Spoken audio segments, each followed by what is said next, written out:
ఈరోజు Indian association of lawyers IAL ఆధ్వర్యంలోన రాష్ట్ర వ్యాప్తంగా న్యాయవాదులకు ప్రొటెక్షన్ యాక్ట్ తీసుకురావాలని చెప్పేసి కార్యక్రమం నిర్వహిస్తూ ఉన్నాం.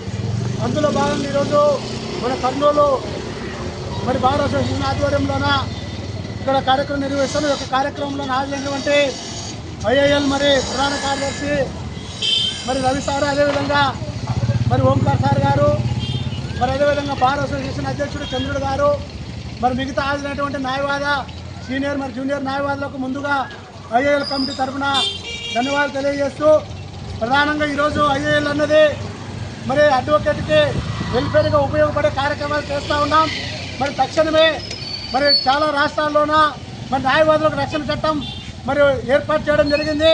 మన ఏపీలో కూడా న్యాయవాదులకు రక్షణ చట్టం తేవాలని చెప్పేసి డిమాండ్ చేస్తూ ఉన్నాం. ప్రధానంగా న్యాయవాదులు అన్నది ఎవరికి వ్యక్తిగతంగా శత్రువులు కాదు. ఏదో మన వకాలత్ తీసుకున్నప్పుడు ఆ వకాలత్లో వాదించే వరకే ఈ మధ్య కాలంలో చాలామంది న్యాయవాదులని టార్గెట్ చేస్తూ ఉన్నారు. ఎందుకంటే ఆ వకీల్ కేసు తీసుకున్నాడు కాబట్టి ఆయన లేకుంటే మాకు ఇబ్బంది ఉంటుండలేదు అని చెప్పి దురుద్దేశంతో దాడులు చేస్తూ ఉన్నారు. అదేవిధంగా ప్రాణాలు కూడా తీసేందుకు తెగిస్తూ ఉన్నారు. కనుక దీనికి తక్షణమే రక్షణ చట్టం తేవాలని చెప్పేసి డిమాండ్ చేస్తూ ఉన్నాం.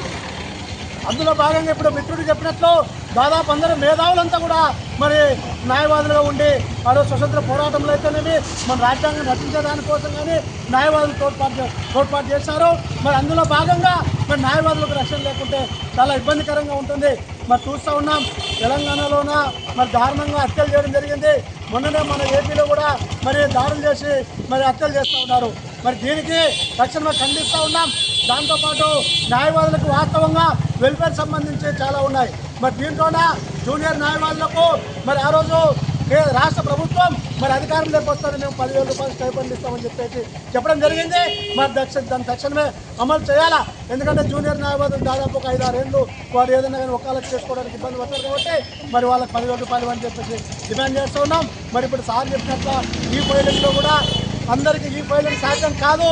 ఎందుకంటే ఈ ఫైలింగ్ చేయాలంటే దాదాపు కంప్యూటర్ సెంటర్లో పోవాలంటే ఒక్కొక్క పేపరు 10 నుంచి 20 రూపాయలు తీసుకుంటాం కాబట్టి అది కూడా కొన్ని వందల్లో ఖర్చు పడుతుంది. కాబట్టి ఏదైనా కానీ ప్రభుత్వానికి తక్షణమే ప్రభుత్వం న్యాయవాదులు గుర్తించి ఈ ఫైలింగ్ సంబంధించి మనకు ఇన్ఫ్రాస్ట్రక్చర్ అంటే కంప్యూటర్లు అవన్నీ కూడా ఉచితంగా ఇవ్వాలని చెప్పేసి మేము ఐఏఎల్గా డిమాండ్ చేస్తూ ఉన్నాం. ఎందుకంటే ఈ ఫైలింగ్ అన్నది ఆశామాష కాదు. కంప్యూటర్ సెంటర్ కాడ వెయిట్ చేయాలా. ఎందుకంటే ఆ రోజు వెయిట్ చేయాలి, ఆ రోజు ఆన్లైన్ చేయాలంటే ఇబ్బందులు పడతాం. కనుక మనకు ఖచ్చితంగా శిక్షణ ఇప్పించి న్యాయవాదులకు జూనియర్ న్యాయవాదులకు సీనియర్ న్యాయవాదులకు శిక్షణ ఇప్పించి ఇన్ఫ్రాస్ట్రక్చర్ కంప్యూటర్లు అవన్నీ ఇవ్వాలని చెప్పేసి డిమాండ్ చేస్తూ మిగతా న్యాయవాదులకు ఏవైతే ఉన్నాయో అవన్నీ అమలుపరచాలని ఐఏఎల్ ఆధ్వర్యంలో కోరుకుంటూ నాకు ఈ అవకాశం ఇచ్చినటువంటి న్యాయవాదులకు ధన్యవాదాలు తెలియజేస్తూ సెలవు తీసుకుంటాం.